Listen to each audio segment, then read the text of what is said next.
Business study और next topic business study का हम अगला टॉपिक स्टार्ट करते हैं private public and global enterprises.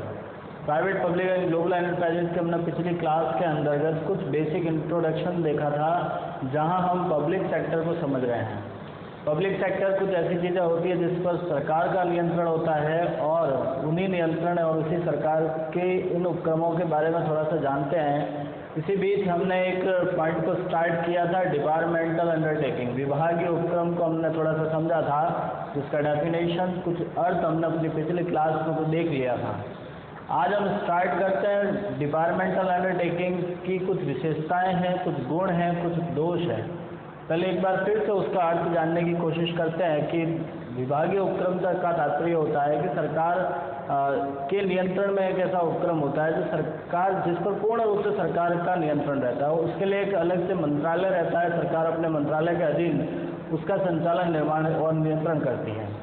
कुछ विशेषताएं हैं हमारे सामने। सबसे पहला पॉइंट है, इसका नियोजन सरकारी बजट से होता है।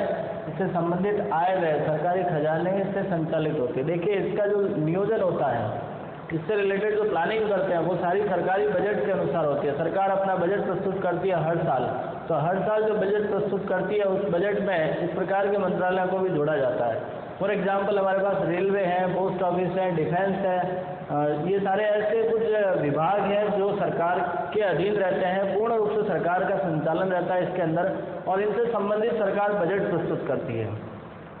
साथ में इनसे संबंधित आय और व्यय पूर्ण रूप से सरकारी खजाने से ही संचार किया जाता है, वहीं से लिया जाता है।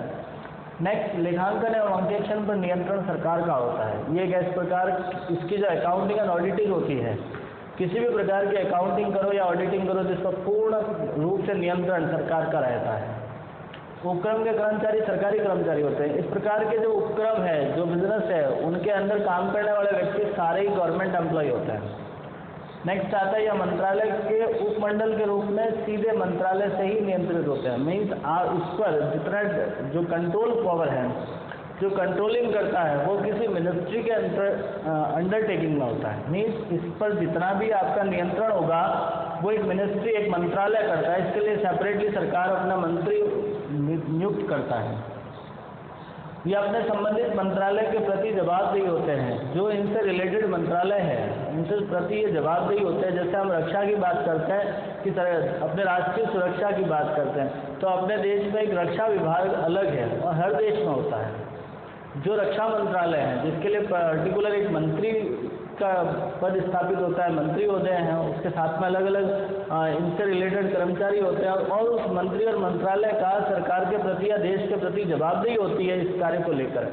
तो ये थी कुछ इसकी विशेषताएं। अब हम बात करते हैं इसके गुण और दोष की। पहला पॉइंट, गुण के अंतर्गत निर्माण में सुविधा होती है। देखिए, इस प्रकार के उपक्रम का निर्माण बड़ी आसानी से होता है, क्योंकि न तो इसके लिए किसी संसद में बिल पारित करना है, ना ही इसके लिए किसी अधिनियम के अनुसार इसका पंजीयन कराना है। ये अपनी इच्छा अनुसार कभी भी बन सकता है, समाप्त हो सकता है। नेक्स्ट है प्रभावशाली नियंत्रण। देखिए, इस पर किसी मंत्री या मंत्रालय का नियंत्रण होता है, सरकार का नियंत्रण होता है, इसलिए उसको थोड़ा सा इफेक्टिव माना जाता है, प्रभावशाली नियंत्रण होता है। सार्वजनिक आय, देखिए इस प्रकार के उपक्रम से होने वाली आय सरकार या सार्वजनिक होती है, पब्लिक सेक्टर के लिए होती है। गोपनीयता, देखिए एक ऐसी संगठन है या ऐसे उपक्रम है जिसमें गोपनीयता बनी रहती है। देश के कुछ ऐसे विशेष मुद्दे हैं जो हर किसी के समक्ष नहीं आने चाहिए, जैसे रक्षा मंत्रालय। रक्षा मंत्रालय सरकार अपने पास रखती है। कारण ये है कि देश की सुरक्षा से संबंधित जो कोई आंतरिक प्लान बनते हैं वो हर किसी व्यक्ति तक नहीं पहुंच पाए, इसीलिए ऐसे मंत्रालय सरकार या ऐसे उपक्रम सरकार अपने पास रखती है। साधनों का अच्छा प्रयोग, देखिए यहाँ ज़्यादा से ज़्यादा कोषों का उपयोग किया जाता है, क्योंकि ये कुछ इस प्रकार की संगठन है, उपक्रम है जो आर्थिक एवं राजनीतिक तरीके से या सामाजिक तरीके से हर किसी व्यक्ति के फेवर में काम होता है। सरकार प्रत्यक्ष रूप से काम करती है इस पर, इसीलिए यहाँ पर सरकार अच्छे से अच्छे कोषों का प्रयोग करती है और जितने भी साधन है हमारे पास उनका सही और सदुपयोग किया जाता है। जवाबदेही है, देखिए इस प्रकार के संगठन पर संसदीय नियंत्रण होता है, मतलब सरकार का प्रत्यक्ष रूप से नियंत्रण होता है, तो वो जनता के प्रति जवाबदेही होते हैं। राष्ट्रीय सुरक्षा की दृष्टि से उत्तम है। देश की सुरक्षा के लिए इस प्रकार के संगठन काफ़ी अच्छे माने जाते हैं, क्योंकि जो सरकार प्रत्यक्ष रूप से कार्य करती है, जो देश की सुरक्षा है, सुरक्षा के लिए जो कार्य करना है वो एक पर्टिकुलर मंत्री या पर्टिकुलर डिपार्टमेंट के पास में होता है, ताकि उसमें लोकशीलता का अभाव उत्पन्न हो जाए। सरकारी नीतियों को लागू करना, देखिए सरकार अलग अलग नीतियाँ बनाती है, आर्थिक, सामाजिक, राजनीतिक, अलग अलग सरकार की पॉलिसियाँ होती है। सरकार प्रत्यक्ष रूप से इन प्रकार के उपक्रमों पर लागू कर सकती है। देखिए कुछ इसके दोष भी है, कमियां भी हैं, जिसमें पहली कमी आती है लोच का अभाव। इस प्रकार की संगठन में परिवर्तन करने के लिए बहुत कड़ा परिश्रम, मतलब बहुत बड़ी औपचारिकताओं से गुजरना होता है, इसलिए आसानी से इनमें परिवर्तन नहीं होता है। जो ट्रेंड पहले से चल रहा है उसी ट्रेंड को चलाया जाता है। स्वतंत्र निर्णय का अभाव, देखिए यहाँ पे जो डिसीजन लिए जाते हैं वो स्वतंत्र निर्णय नहीं लिए जाते, क्योंकि इस पर प्रत्यक्ष रूप से मंत्रालय का नियंत्रण होता है। हर किसी बात को आपको सरकार के द्वारा नियुक्त अधिकारियों से पूछना होता है, सारी चीज़ों को आपको समझना होता है, फिर इसका डिसीजन लिया जाता है। अकुशल प्रबंध, देखिए इस प्रकार के संगठन में काम करने वाले व्यक्ति सरकारी कर्मचारी होते हैं जो एक ट्रेंड में काम कर रहे हैं, कुछ नया करना ही नहीं चाहते हैं, इस कारण इसमें कुशलता का अभाव पाया जाता है, अकुशल प्रबंध होता है। लाल फीताशाही, लाल फीताशाही का मतलब होता है कि इसके अंतर्गत कोई नई औपचारिकताओं को या नई चीज़ों को जोड़ने के लिए बहुत सारी औपचारिकताओं को पूरा करना होता है, और उन औपचारिकताओं को पूरा करने में समय बहुत ज़्यादा लग जाता है। इसलिए हम ये कह सकते हैं कि इसमें आसानी से परिवर्तन ना होता है, इसे लाल फीताशाही का भी एक रूप माना जाता है। राजनीतिक हस्तक्षेप, देखिए सरकार बदलने के साथ साथ, क्योंकि ज़रूरी नहीं है कि एक ही सरकार हमेशा कार्य करती है, तो जैसे ही सरकार बदलती है राजनीतिक हस्तक्षेप इन प्रकार के उपक्रम में होता रहता है। जो नई सरकार आएगी वो अपनी खुद की पॉलिसियाँ लगाने की कोशिश करती है।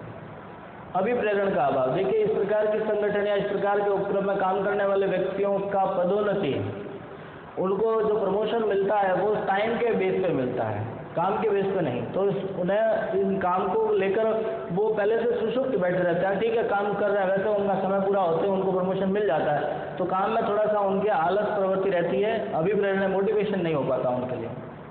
वित्तीय स्वायत्तता का अभाव, देखिए ये एक सेपरेट संस्था होती है, पृथक अस्तित्व होता है इसका, तो इनको जो पैसे का डिपेंड है वो पूरा का पूरा सरकार को होना पड़ता है। जितना भी इनको फंड मिलता है तो सरकार देती है, खुद अपने आप से फंड क्रिएट नहीं कर पाती है। व्यावसायिक अवरोध, अवसरों का लाभ नहीं मिलता। देखिए जो बिजनेस में कई इस प्रकार के अवसर प्राप्त होते हैं जो हमें कहीं ना कहीं अपने आप को ऊपर उठाने में जो हितकारी होते हैं, लेकिन ये सब सरकार के अधीन, किसी मंत्रालय के अधीन होते हैं, तो ये अपने इच्छानुसार किसी प्रकार का डिसीजन नहीं ले सकते हैं। इसीलिए व्यावसायिक अवसरों में भी इनमें कहीं ना कहीं पूरा जो लाभ मिलना चाहिए वो नहीं मिल पाता है। उपभोक्ताओं के प्रति उदासीन, देखिए इस प्रकार की जो उपक्रम है वो केवल लाभ कमाना नहीं चाहते हैं, वो जो जनता है, जो अपने कस्टमर है, उनके प्रति उदासीन भी होती है। जैसे आपने रेलवे को देखा होगा, रेलवे का जो आप एक नेट फेयर देखिए, जो सामान्यतः किसी बस या किसी प्लेन से काफ़ी कुछ हद तक कम होता है, जो नॉर्मल फेयर मान के जो जनता के प्रति उदार भावना का भी थोड़ा सा यहाँ पे प्रदर्शन किया जाता है। नेक्स्ट आता है आधुनिकता में कमी। देखिए कुछ नई चीज़ को लेने के लिए बहुत सारी औपचारिकताओं का निर्वहन यहाँ करना होता है, उस कारण आसानी से कुछ नवाचार नहीं हो पाता है, तो जो पहले से चली आ रही प्रवृत्ति है उसी को यहाँ पे अपनाया जाता है। तो ये कुछ विशेषताएं थी, गुण थे और दोष थे। नेक्स्ट इससे आगे अपन विभागीय उपक्रम के बाद संवैधानिक संस्थाएं समझेंगे, तो उम्मीद करता हूँ आपको ये समझ में आया होगा। समस्या है तो आप हमें ज़रूर इन्फॉर्म कीजिएगा।